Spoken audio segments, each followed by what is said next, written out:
I will say that it's my pleasure to introduce today's speaker, Kipum Lee, assistant professor at the Case Western Reserve University in Ohio. So, welcome, Kip. The Zoom room is yours.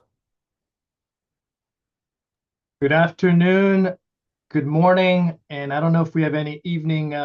Friday evening is a hard time to digest anything. So thank you everyone for joining, Kale and um, Stefan and others. Thanks so much for this opportunity. Um, this is not my comfort zone. I'll go ahead and admit that off the bat. Um, although Kale just cited some academic associations, my day job is working in a hospital system in Cleveland, Ohio. And it's actually my living laboratory to experiment and test out things, all things related to design, of course, as well as innovation and being in a not-for-profit industry sector, um, things that have to do with public-facing engagements and opportunities as well. I'll also start off by declaring that you'll have an American perspective today, given that I am rooted in the U.S. And so I'm excited about this, given the international audience here. What a cool thing, really commendable. I don't know if we have anything like this in the U.S., but really, really exciting that we get to converse on an international platform like this. So uh, yeah, really grateful. Let me see if I can, you all look very tiny and my head looks this big on the screen right now. So let me see if I can make it a little bit more equal here. Let me go straight into I hate to call it a presentation. What I'm hoping for is a conversation. And 75 minutes seems like a long time. And then after that, another doctoral session sounds very intimidating. So trust that you will be very kind to me, as this is not a format that I'm used to in any way. But hey, if we're here to have a dialogue and mutual learning, that's what's, I think, very exciting. Let me go ahead and share my slide deck. And I do have some slides, hoping that it will anchor the conversation. Let me see here. Can you see my slides? Great. Yes. Let me, do I lose you if let me see. Well, do you see the full? Okay, great. Let me see if I can give me 10 seconds to adjust the screen here so I can still see you all. Can I ask how many of you have actually read the article that was shared? Because I think that'll help me appreciate how deep to go into this, how slow to take this. Okay, looks like some have actually been able to read this. Some of the assumptions I'm making, that you all are an audience that really deeply appreciates design and how it can be used to affect systems change. And that's kind of the premise and my assumption here as we hope to engage together here. What I plan on doing actually mirrors, if you go to the website link for the article, I don't think this is in the PDF version of the article, but the website, let me see if I can drop the link here somewhere. I can find it.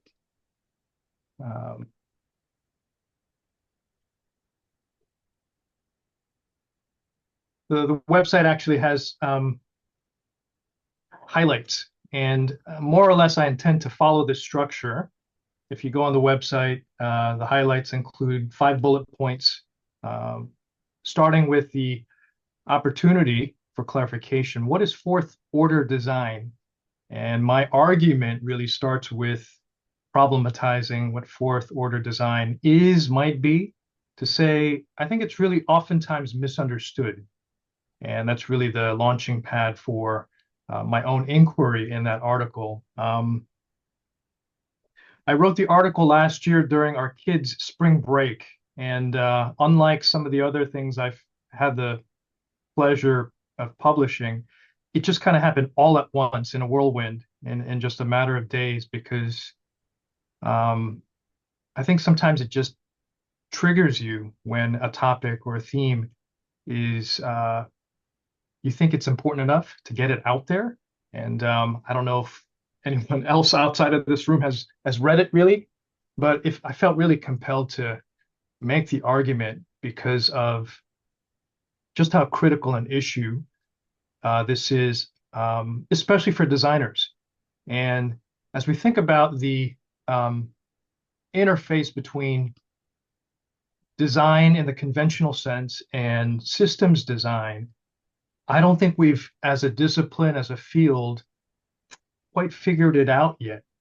And I think it touches upon neighboring, adjacent, sister fields, brother fields, such as economics and innovation studies.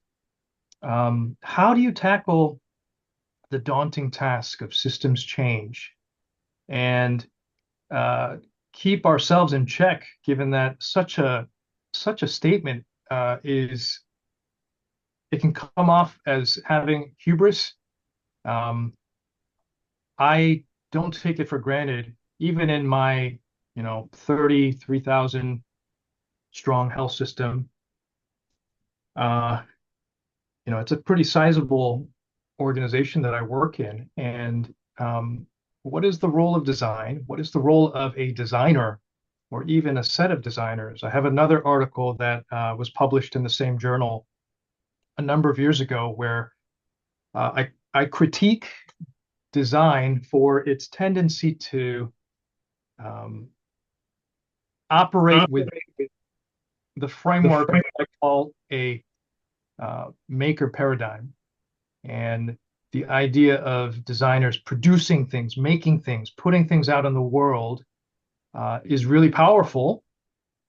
But when you take that same product lens and apply that to systems where human beings are the constituent parts of a human system, a complex organization, I think you have to just take a totally different approach to designing for systems change than you would, say, designing for the next great industrial product or artifact.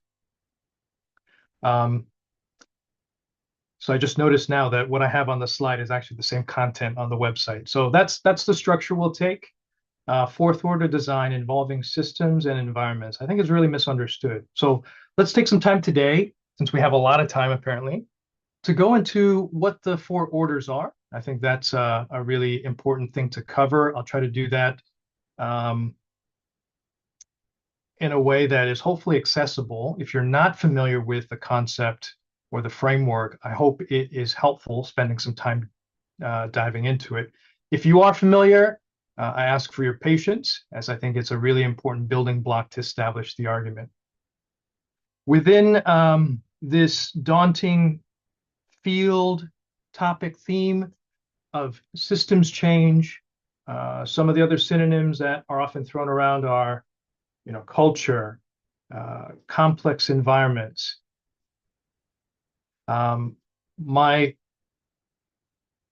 My effort to contribute to the field is what if we took institution as a concept, something very tangible that has really been developed more fully to date in other fields such as sociology and political science, and use that as a concrete anchor point to better appreciate and explore innovation possibilities, design possibilities for systems change. That's really the second bullet point here. So in the paper, I introduce a pluralistic framework. It's actually a variation on the theme of the four orders for those who are shrewd and can see right through me.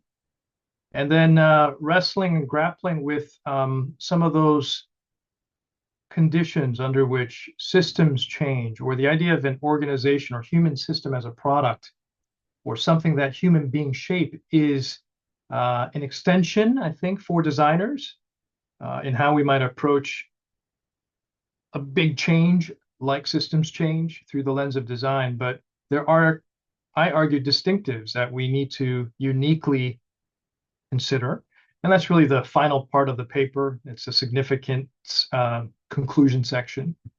And really the thesis, if I start with the hypothesis of institution as an anchor point for fourth order design, I mean, the final bullet point is the hypothesis turns into that thesis that institutions are really an important object of design. And calling it that also, I think, brings it some focus. And my hope is through this article, through this argument, opening the aperture up just a bit more when it comes to the interest that designers can have in maturing the idea, concept, and the practical implications of what institutions are. So that's really the structure of the paper, the argument. You might even say, you know what, I think we can just end right here.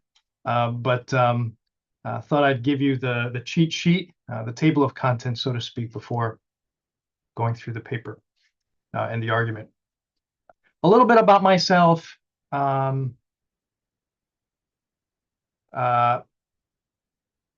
have a life outside of writing papers, as I'm sure many of you do. And, you know, I have a family. I've got my work colleagues. I enjoy what I do immensely. And like I mentioned, the workplace has been a living laboratory for me. In a few weeks, really, this is a testament to the development and maturation of innovation as well as commercialization within our health system. I will have a slight title change, but I love the opportunity to deal with a lot of the concrete practical issues we face, certainly in America, but I think with similar themes to I think what you all, I'm sure, are facing. A very practical thing working on innovation and commercialization within healthcare. But how does design actually work? And the other paper that I referenced, I critique two prevalent frameworks. I think they're somewhat widespread. One is the what they the co-authors of the approach call intervention design. This is Roger Martin and Tim Brown from IDEO published a work a while ago in HBR. You've got to design how you package design in the organization so that you can ensure that it has the potential for impact within a system. And I critique that. I think another prevalent approach is what IBM has been doing globally. I don't know where they are today, but at one point, it was a numbers game. You know, how many designers can we have for X amount of non-designers within the organization? And quickly became a ratio, almost an algorithm for how they might approach design. And I think it's a wonderful approach if you have the money and the wherewithal. And I think at one point they were rapidly hiring up to 2,500 designers, and that wasn't even enough for an organization that has over 400,000 people worldwide. Well, in healthcare, if we can get 20 people, that's the dream here. So how do you do this with wide impact, outsized impact, with just a little bit of resources? And that really led me to exploring the idea of institutions and the idea of institutional power, institutional impact, It's one of those frameworks. It's one of those realities in the world where a small investment in a really important variable can go a long way, a longer way than a big investment in a not so important variable. And behind that is, of course, institutional theory and decades of work. Um, really, the paper, I don't cite all of these articles, but it does begin with, I think, this doxa, this public opinion that I think many of us on the call are familiar with. Design seems to be rising, and we have to think beyond product. At the same time, it doesn't seem to be working. And this article here from July is probably the most recent one on this page. But why is this? Why is this a case? Why is the interfacing of what we have to contribute and why is there the inability to land this thing and let alone expand this within systems? This one just came out. I think it's this month's issue. Really, again, in different words, tackling a similar issue of design or design thinking, human-centered design at the interface with systems. In fact, this article on the left, Why You Need Systems Thinking Now, actually also critiques design thinking, at least conventional design thinking as well. So all of this to point out, we haven't figured it out, and it's out there. Let me take some time now to go through the four orders. One way we might resolve this problem where we continue to have this inability to impact systems. And I'm not diminishing the great work that happens worldwide where designers, design agencies, in-house teams are able to take a slice of the organization. Maybe it's a service line, as we like to say in healthcare, or a product line, a sub-brand, and do something amazing, knock it out of the park. But to extend this across the system continues to be a perennial challenge. This framework is something that I was introduced to in graduate school at Carnegie Mellon, and I'm interweaving my own, I guess, personal journey into this as well. And I had the distinct pleasure of working with Professor Richard Buchanan, or Dick Buchanan. And he is just an amazing professor. And I followed him to Case Western Reserve University here in Ohio at the Weatherhead School of Management to continue my studies with him. And among the many things that he introduced us to, this is a really powerful framework. And he falls within a long line, a chain of being, where it wasn't him who invented the framework. Really, he applied it in such an intelligent way, such a relevant way to the field of design. And it's, in some ways, it's really a way of looking at the world through the lens of signs and symbols, through the lens of artifacts, through the lens of actions, processes, doings of human beings. And finally, the ideas that make their mark in the world. And if you haven't read Wicked Problems in Design Thinking, I urge you to check it out. It is, at this point, probably, I'll call it a classic in design. One way to think about it, it's misunderstood. That's really the starting point for my article and my argument. A lot of people think of it as categories or classifications, almost a taxonomy. And on top of that, they think of it as a hierarchy. Signs and symbols are, that's cute. And, communication graphic design Well, that's what we started 100 years ago as a formal discipline. And then industrial design really focused on. And so there's one way to read this through the lens of analysis of the different emergence of design disciplines, right? So 100 years ago, with mass production of images, mass communication, we ended up developing a discipline to really anchor to the idea of a formal field focused on the refinement, development of signs and symbols, images, logos, branding, communication design, and then industrial design really correlates. It correlates nicely. It's almost it can be seen as a historic framework. And then with the rise of computers, human-computer interaction design, service design, starting from the 70s. And one might argue when we're thinking about the system, the design of a system, you have to really get the core idea. And oftentimes it's a single idea that really encapsulates and governs the design of the entire system. Think about, Disney. You saw the picture of my family at Disney.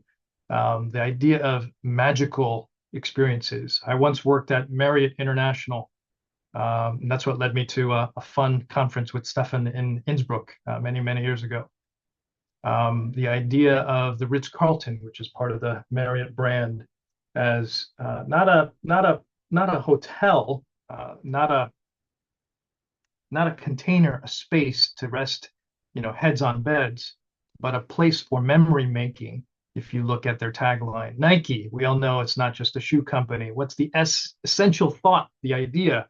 I just saw a really cool Nike ad this morning while I was waking up, scrolling through social media. I guess they're tackling the anxious generation now. And so they have this new ad, but it still builds on their core idea of performance and being able to sell that idea and commercialize that. And what's neat about this framework is that it's very fluid. And the metaphor here, I think, breaks down at some point. But think of it as states of matter. You can transform these from one to another. And I would argue that is the essence of design, the core of design, being able to, some might call it lateral thinking. Others have called it reframing. I like the word repositioning, but it's very fluid, isn't it? And I think many of you know this already. So as opposed to a hierarchy, there's a principle of indifference where it's not that one is better than the other, but there are ways to translate and transform from one to another. And really the point that I was trying to make over and over again in the article, even the different frameworks and tables that I have, it's not just a framework for analysis and evaluation. It's actually a generative tool. It's a heuristic at the end of the day, but it's a generative tool. And I think designers, we know this very, very well. Just to use one of my favorite examples, make it concrete. If you think about Batman as a thing, he's an embodied, superhero creature. I love Chris Nolan's Batman trilogy because he's just so brilliant. There's a point in the first Batman where I think I've read a whole bunch of different interviews and watched some interviews, and Chris Nolan I think has said out of the whole trilogy, the real crux moment of the storyline for all three movies is that scene at the beginning, the first Batman, where he's in the airplane with Alfred saying, I'm just a human being. I can die at any moment, but if I can be a symbol, I can be incorruptible, I can be eternal. And that becomes a prevalent theme throughout the whole trilogy. Another set of interviews I've watched shifts the idea of Batman And we're talking about innovation here, something that Chris Nolan distinctly made to differentiate from the Matt Reeves one that recently came out, certainly the Tim Burton films. If I'm spoiling any of this for you, I apologize, but you should really watch Chris Nolan's Batman. It's fantastic if you haven't.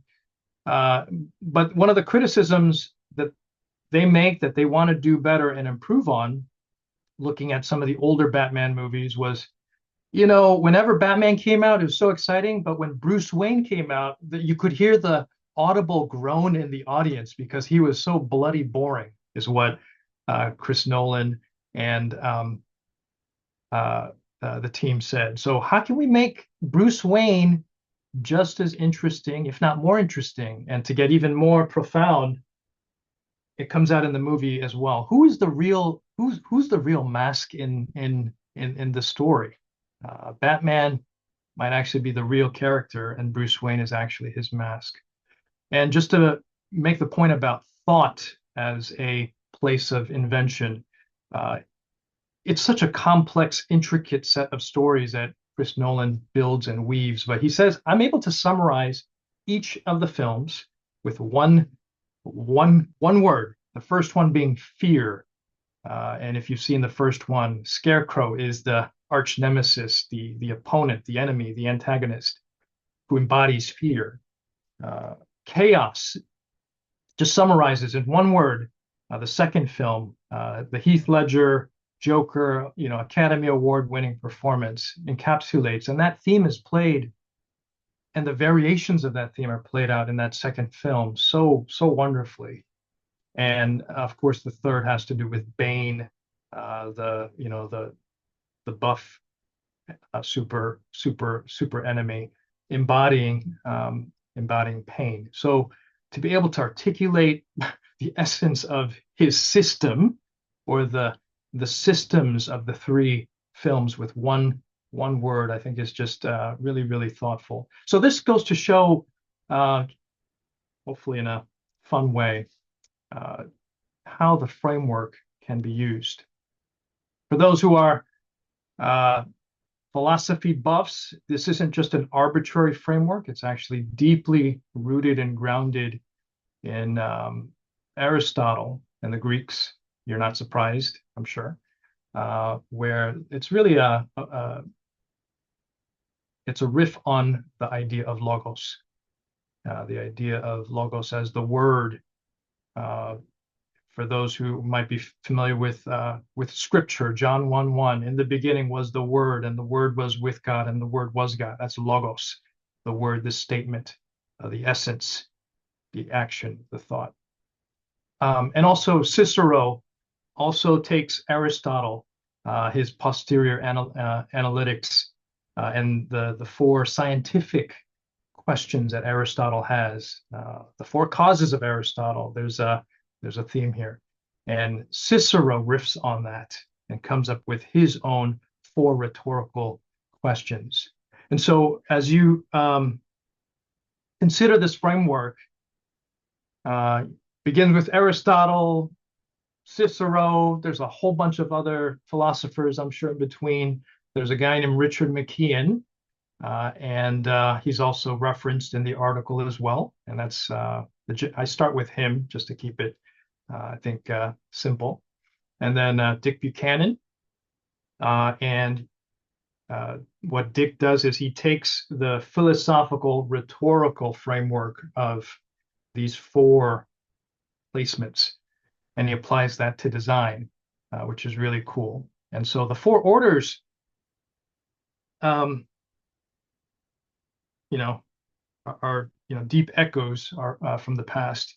And one of the first things that Dick did, I think in the 80s, was to take the idea, and just to use example, thinking about design as rooted in, you know what, I won't go there. I won't go there. But I'll say, Dick takes Richard McKeon's contribution, applies that to design.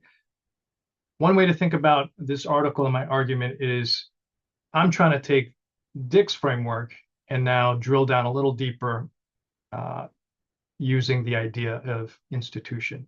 And so you'll see later in the article, I only have two, I think, images or figures. One of them is really a play on the four orders of design. It might also be helpful to think about yet another metaphor. The cardinal directions are, I think, another fun metaphor to consider. And part of the critique early on in the article is to say there's some scholars out there saying there's a fifth order of design and a sixth order of design. I don't know when that ends, but there's still a lot we can do with just the four.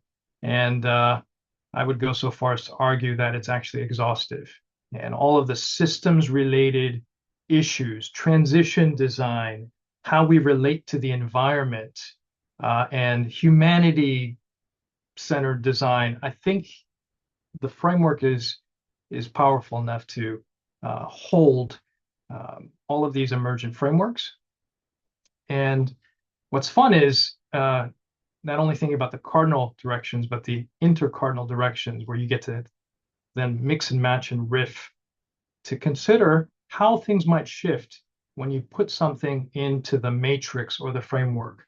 Let me illustrate what I mean. This is another way to visualize what I just shared, the intercardinal directions. Some of this is nonsensical, perhaps, but these are part of the directions. Once you start mixing south and west, what do you get? South by west. Okay, what does that mean? And there are 32, I think, intercardinal directions. If you take 4 by 4, you really get 64, which is a lot to play with. One fun example, just to make it more concrete, to show how this was used, I think, innovatively, or in hindsight, we can talk about some of these maritime innovations. Think about a time when it was still contested whether the world was flat versus round. And it was quite a radical notion to get to the silk trade routes, or to go after the tea in East India. It was counterintuitive to go east by going west. And it just goes to show the ways you can play around with this kind of framework to come up with different ideas that you might not have come up with before. And so let's go back now. This was a roundabout way to hopefully make the four orders more digestible, more accessible. And once you start to think about this as a 4 by 4 matrix, you can begin to see some fun different ways to reposition something, anything. Take a product, put it in one of these. Where does it naturally fit? There's probably no right or wrong answer in most cases. Again, it's a heuristic device. But this is how you may have seen this before. Some have mentioned, well, I don't really quite understand how this works. Hopefully, my slight detour gives you some grounding of what the four orders are and how it might be used. I'll use another example, as some of you may be seeing all this for the first time. You take something like a table, a thing. I think we can all appreciate that, this is probably the natural placement for a table. If you've seen Les Miserables on Broadway, or I guess in the UK, I don't know where else it's played, but one of my favorite moments in that theatrical Broadway musical production is Marius from The Story by Victor Hugo singing "Empty Chairs at Empty Tables" as he reflects on the loss of his friends and his comrades who have died in battle. And so suddenly the tables become a symbol, the chairs become a symbol of friends and memories, singing about the loss of loved ones. And that's the power of design, isn't it? Thinking about how something as inert as a table can be infused with meaning, humanity, and memory. And you can think about that as a kind of thing becoming a symbol, or a symbol becoming a thing. I think this a little bit outdated, this example. This is the Microsoft Surface that made a big splash quite a bit ago. But the idea of the table as a place of interaction, and I think, we could substitute the iPad or other tablets. I mean, the name itself betrays the fusion of table and interaction. And then if you had the privilege, I certainly have never experienced such a thing. I think this might be Oxford or Cambridge. The idea of the table as a place where it not only symbolizes, but it it represents the system that you're part of a legacy. The dining hall. I think if you've seen Harry Potter, I think it was inspired by such a dining hall where you've made it. You have a seat at the table, as we like to even say when we're talking about metaphorically the emergence of design at the C-suite. So these are ways I think you can think about the shift, the repositioning of something as mundane as a table and how we use it in colloquial vernacular, but as also ways to generate new innovations and new designs. Passport, a very controversial yet seemingly inert artifact. There's so many different ways to play with this. Think about during the height of the pandemic. I don't know if I don't think it was just an American thing. I can't tell you how many companies we came across that were building a digital, passport. But shifting the idea of shifting the productization possibilities of what a passport is. Just this is a plug for the Design Observer's Future Archives podcast, where they go through some of these fun artifacts, the history of it, the different multiplicity of meanings, and just a fun thing to further make the point that there are lots of ways to translate and reposition things. This is one of my favorite examples, taking the idea of a box and systematizing this, really repositioning something like a container. I think it was Mr.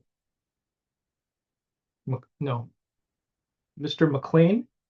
I forget his first name. He was in the trucking business, and he saw all these trucks go to the port and spend like 80% of the time unpacking things from the container and then putting it on the ship.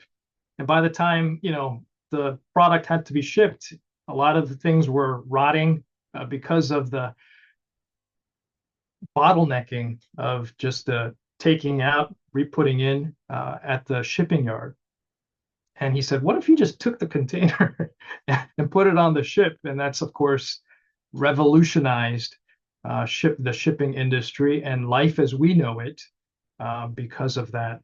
And so, there's a great book here, if you haven't checked this out, that goes into this whole phenomenon. They wouldn't call it a design book. I see it as a design book where it's a great example of repositioning, and you can analyze it through the lens of the four orders. The next part of the article then really shifts to, I think, a natural launching point for designers. I think many probably on the call, you may have had formal communication design training, maybe even industrial design training. I'm seeing a lot more designers going into systems, policy, government, social design, who have their starting point in interaction design, service design, process design. And I think action is a very interesting launching point for this. I argue it's really a gateway to systems change because of what I mentioned before. There's a lot of great work that's been happening for a long time now, taking a slice of the organization and really refining it, optimizing it, thinking about making it into an experience, right? Using the principles and toolkit of user experience. This is fresh for us. Just last week, some of the work we did around our men's health. We have a men's health center in our health system. And in Cleveland, 250,000 men see and engage with their caregivers less than women. So While maybe throughout society, the gender inequality usually leaves women with the shorter end of the stick. When it comes to healthcare, um, men have a big issue, and I won't ask for a raise of hands. I work in healthcare, and I have to have my wife remind me to go get my checkup. And so I think I would argue that it's probably a near universal phenomenon. How do we engage with men? And some of the work we did just got highlighted in the New York Times last week, which is incredibly exciting. But the issue is, it's just one part of the system. And what about women? What about other people? And how do we bring design to the other parts of the system? We've got pockets of excellence, as we like to say, but how do we do this across the system?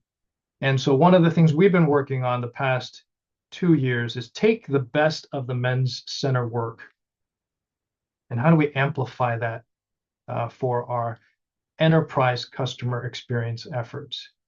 And I think that's just a great concrete, practical um, scenario of what we're discussing today.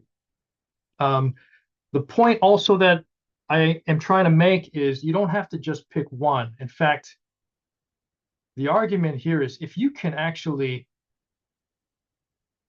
light up all four rows, let's play bingo here, right?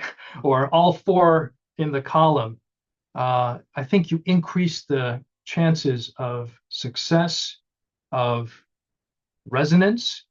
Some might call that coherent strategy, where if you can actually stitch consistently across a row, a column, the possibilities, and also think about where are the gaps. I've been able to think about, say, through a men's health, the communication, the branding, um, the kind of messaging, and there's a distinct way that we talk to men through our men's center.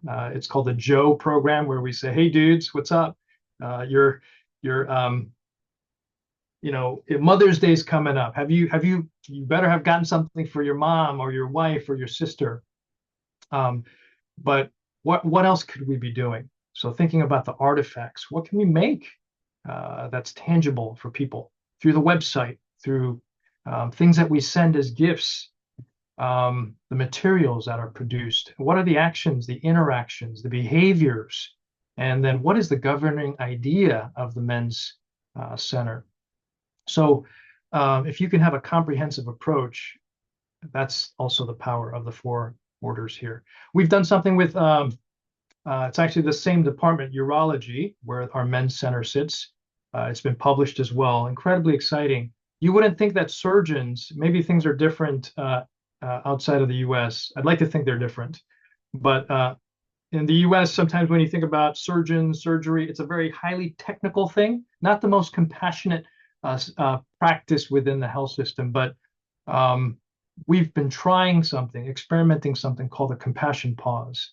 In addition to the timeout where we check from a quality safety standpoint, let's make sure that it's the left leg that needs surgery, not the right leg. Check, check, check. We've got the checklist. But beyond that, can we take a moment, whether it's a meditative moment, a silent moment of prayer, to just honor the dignity of the patient before us?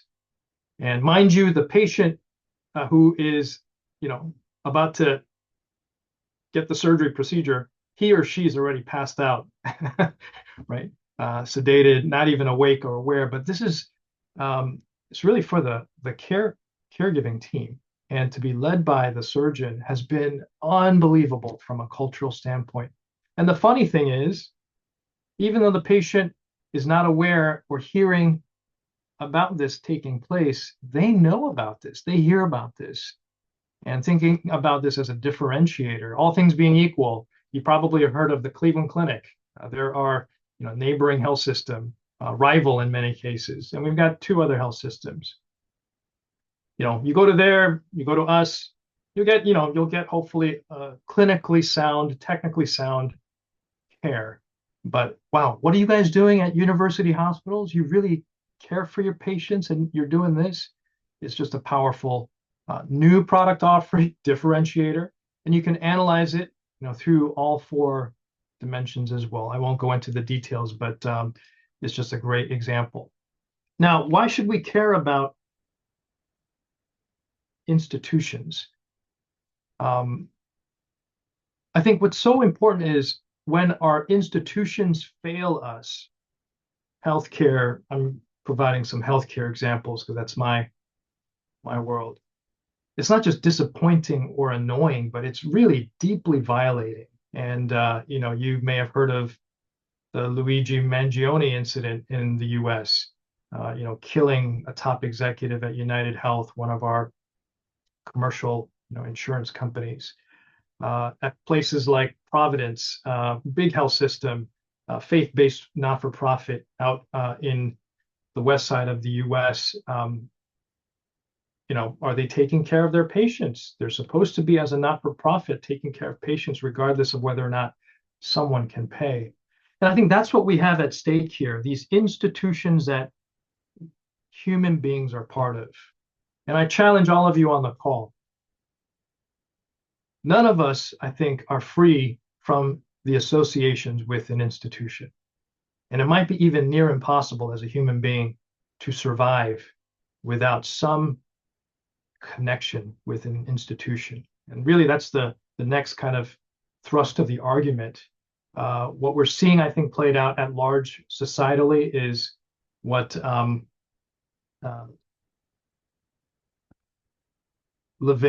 Yuval Levin calls formless connectedness and social shapelessness.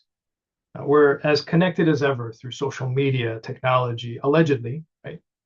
But we're not. And I think we're seeing the emergence of some of the traditional institutions coming back. I've just read that I think Gen Z millennials are the biggest attenders of religious services, which is, really interesting. Institutions, I argue, are the glue, the connection vehicles. They're also the molds that house different practices. And if we don't get that right, if our institutions fail us, that means it fails the professionals, the practitioners that are housed within these institutions. And when that happens, it affects us. It affects human beings. These aren't abstract conceptual things. We're all deeply impacted. And whether it's education systems, healthcare systems, government systems, how do we think of these as products? And maybe some have to date, but I don't think as a whole field, I don't think we've yet really embraced institutions, including traditional monolithic ones, as design opportunities. And the paper then, article goes then into the argument that there are shapes, just like we talk about form giving and form making for products, artifact products. Our institutions have distinct shapes. Not everyone agrees with that, and we can debate that, as there are scholars who I think would disagree with me. But I think there are distinct spheres, and that's just how I see the world, whether it's education, whether it's the university as a kind of institution.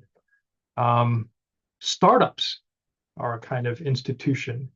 The handshake is a kind of institution. Marriage is a kind of institution. And so some of these are newer, you might say, with the modern university, starting in Germany, what was it, the 17 or 1800s. But some of these are, I don't know if we can pinpoint the origin. So these are things that we give life, we give shape to. And herein lies another problem. I think designers, artists, those who are on the cutting edge, the avant-garde, we tend to detest institutions. and we withdraw from institutions. And in many cases, we create new ones. But I would argue there's an institutional turn occurring here, even amongst designers. What if we, instead of withdrawing from institutions, began to engage with institutions? And I love Steve Jobs, love the way he thinks, such a brilliant mind. Um, but his whole ethos in Apple was very much an anti-establishment ethos, as I think many of us know. I think he once also famously said, "I would rather be a pirate than join the Navy," and that is great. That's the Apple ethos. Um, but another way of thinking about my argument is, what if we actually thought about ourselves as the Navy? That's not a popular framing. In fact, if we go back to here's the Pirates and Navy slide. Pareto, I think, was quoting Machiavelli, and he said he has a theory of the elites, where always in the minority in any society are the elites, and it's a cycle, an ongoing cycle between the foxes and the lions. And for our purposes, let's think about the foxes as the pirates, cunning, nimble, agile, fast, looking for innovation at all the time. And then you have the lions, a bit slower, maybe with more gravitas, stable, you might say. And I think design has had a tendency to associate with the fox as opposed to the lion. And so, what would it be? What would it be like if we were to think about the span of possibilities when it comes to the term institution? And I've done my probing from a lit review standpoint, and there's no consensus. And the sociologists out there, the economists, the political theorists, they also readily admit, it's really hard to pinpoint a precise definition. And I think design is very similar in that way as well. So therein lies another parallel or correlation. I know there are those who want that concise definition of design, and there's always heated debates, ongoing debates about what is the definition of design. I'm okay if we never resolve that, because I think design, by its nature, is very difficult. Maybe it shouldn't be defined. And in fact, how might we think about this in a semi-fluid, liquid crystal kind of approach, where there's some basis for grounding and anchoring the terms. But at the same time, we want to maintain that fluidity lest it become dogmatic and too rigid. And I think design has always been able to refresh itself. And in fact, therein lies also the heart of the liberal arts. How do we maintain freedom as we think about these concepts and the framework? The header here, the idea of the cross as the pathway to the four winds, is a signpost for free travelers, is from G.K. Chesterton. And I think thinking about the compass as the metaphor, this isn't a 2x2 grid. In some ways, it's a 4x4 matrix. And if you think about the way you look it up in the dictionary and the way it's used by scholars across the range of disciplines, these are kind of the four anchor points that I was able to at least temporarily lock down for the purposes of publishing this in 2024. And one notion is the idea of an arrangement, and you'll find this throughout the literature of institutions. It's an arrangement of rules, norms, codes of conduct. Why? To really regulate behavior within infrastructure. And I go into more depth in the paper on, what this might mean. There's a whole body of work um, focused on infrastructure, social infrastructure. Well, what is infrastructure? There's a physical materiality to this notion of institution, where infrastructure by definition is hidden from view, but these underlying physical things and materials enable social interaction. So the palaces, I think it's called Palaces of the People by Eric Klinenberg is a wonderful example of this. The notion of third place is another, I think, fun example, oftentimes associated with space because of the physicality. So not home, not work, but Starbucks, third place. And that's an innovation in and of itself. How do you create these third places throughout society? This arrangement of these places where civic conversations can take place. And that's one kind of way of approaching institutions and the design and the proliferation of them. Another notion of institution, another idea of institution is through the lens of establishment. If you look at Cicero's writings on the office, or also translated duties, you think about the office of X. These are established. Whether or not someone sits within the office, I know outside of the U.S. There are ministries within the government.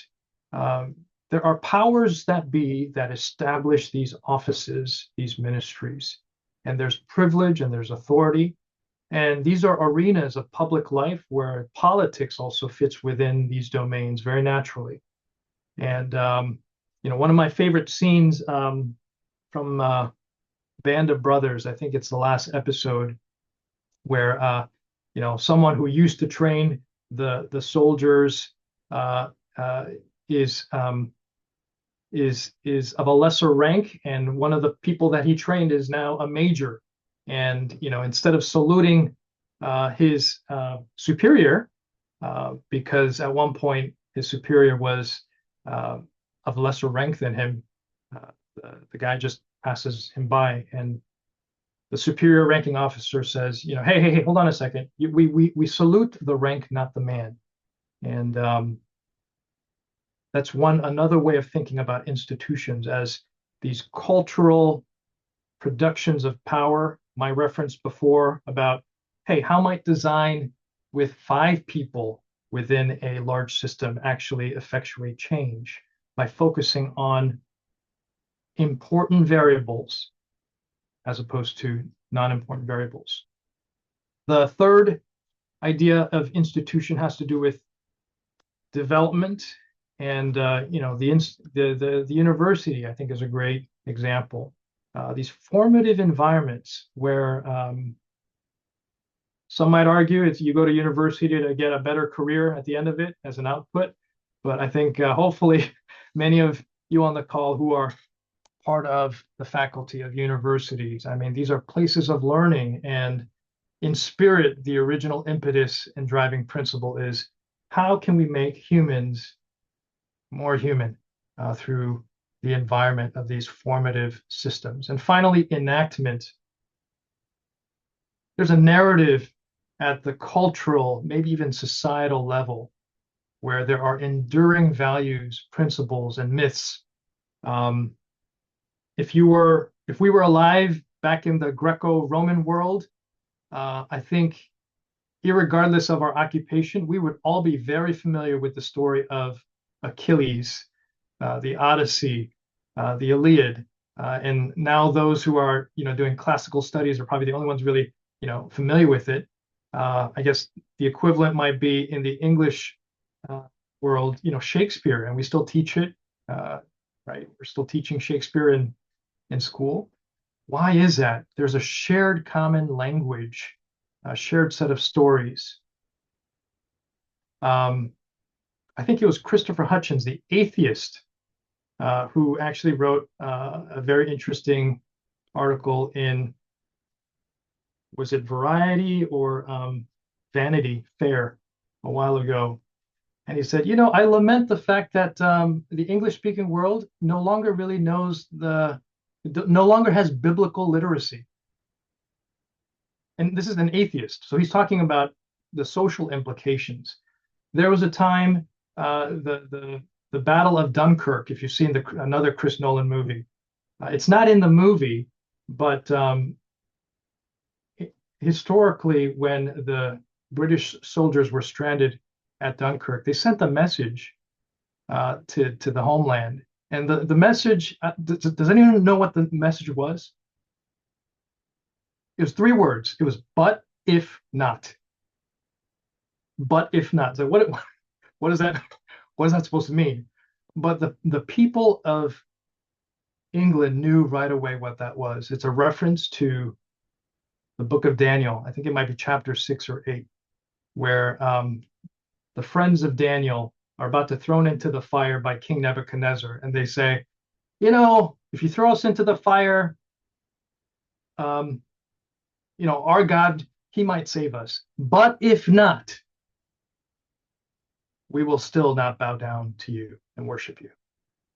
And the phrase, but if not, was so familiar to the British people that they knew what they needed to do to take action.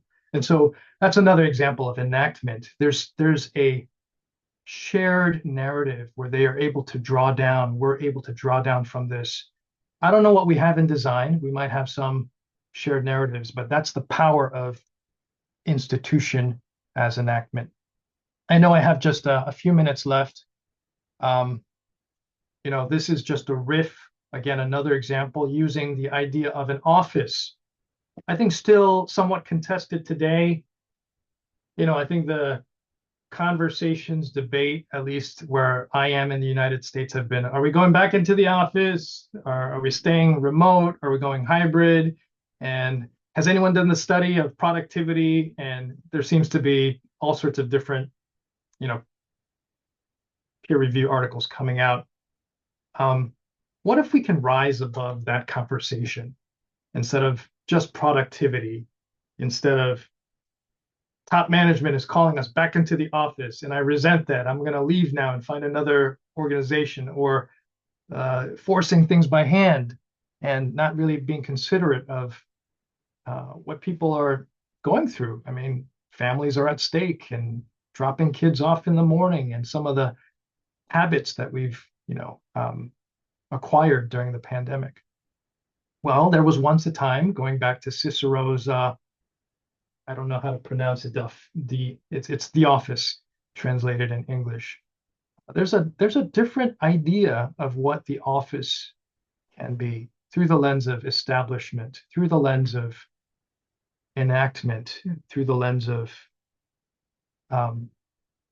assemblage and construction, as well as through the lens of development. And I think there's a wonderful article in the Atlantic that I cite just as an example where, what is it, Ian Bogost, I think is the author. He goes through all four of those dimensions, just showcasing, demonstrating how the office is an institution.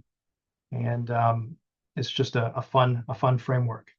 My point again is not just how do we use this framework, pluralistic framework of an institution, not only to analyze, but also to generate new possibilities.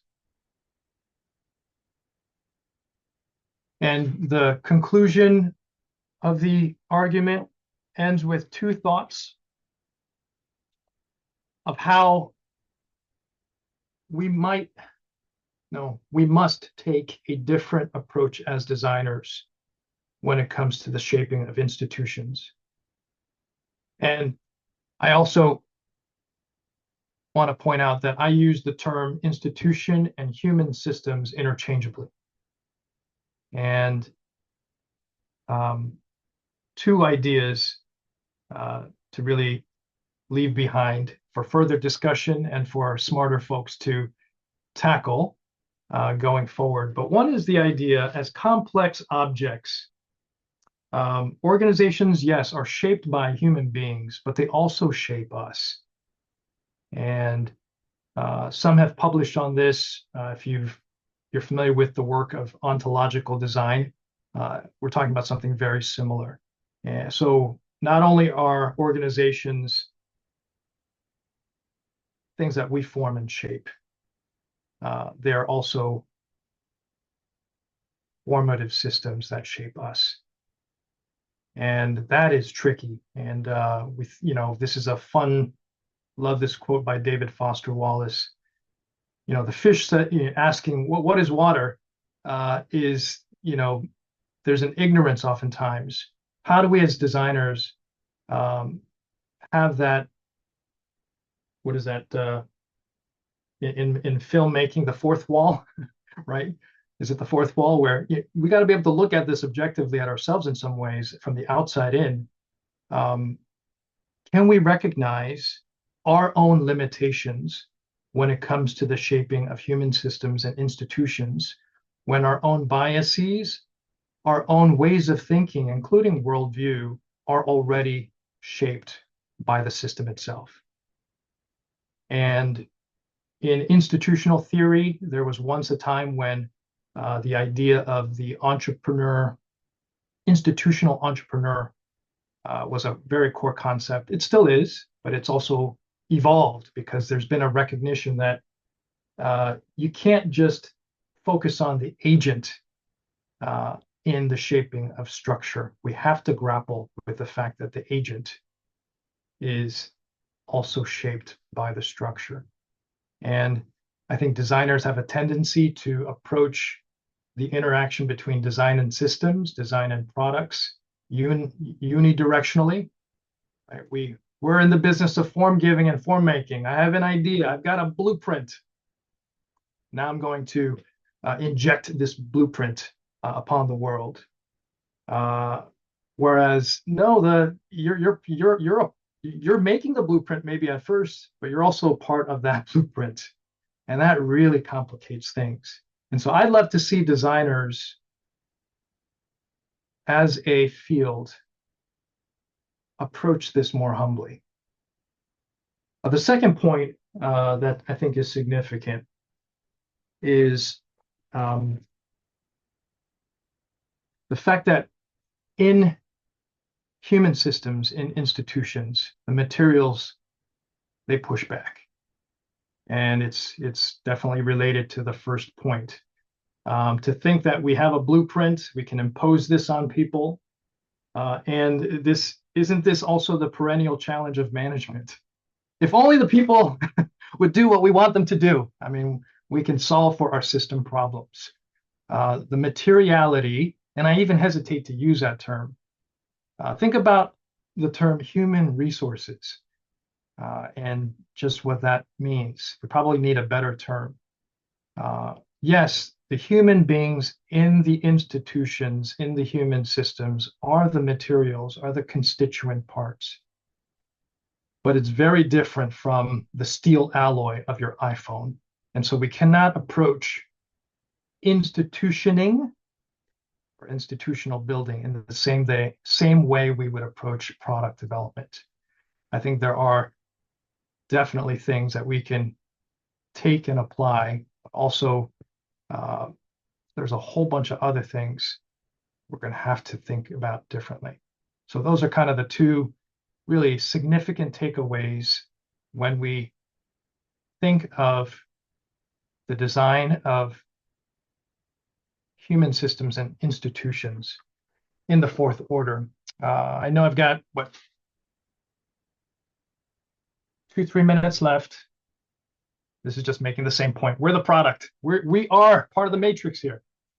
I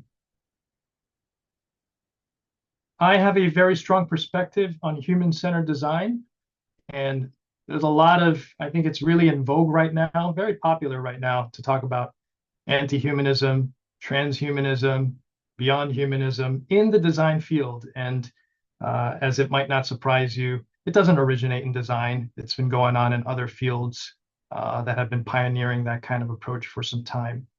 I think designers, some have honestly admitted, even in their proposal for beyond humanism, anti-humanism, transhumanism, do acknowledge that you still need the human being in that equation. But if you really take transhumanism to its extreme, the way it's being discussed by its strongest proponents and originators, there is no human at the end of that logical trajectory. And I'd love to see a recovery of the human. And not in the same ways that we've been discussing it for some time, because I think everyone is quick to talk about human-centered design, including in my own health system, but a transformation of human-centered design and what it might mean in institutional and systems design. Because I think if you change the system, because we're a part of the system, you change the human as well. And in some ways, it's very innovative, but it's also very conservative because it actually goes back to the whole purpose of systems engineering and total quality management. And I think even the founding values and principles of human-centered design in enhancing our systems, they tend to dominate and become domineering. How do we recover the human beings? And I'll end with a beautiful quote by Elizabeth Kubler-Ross, where she says, beautiful people do not just happen. Thank you very much.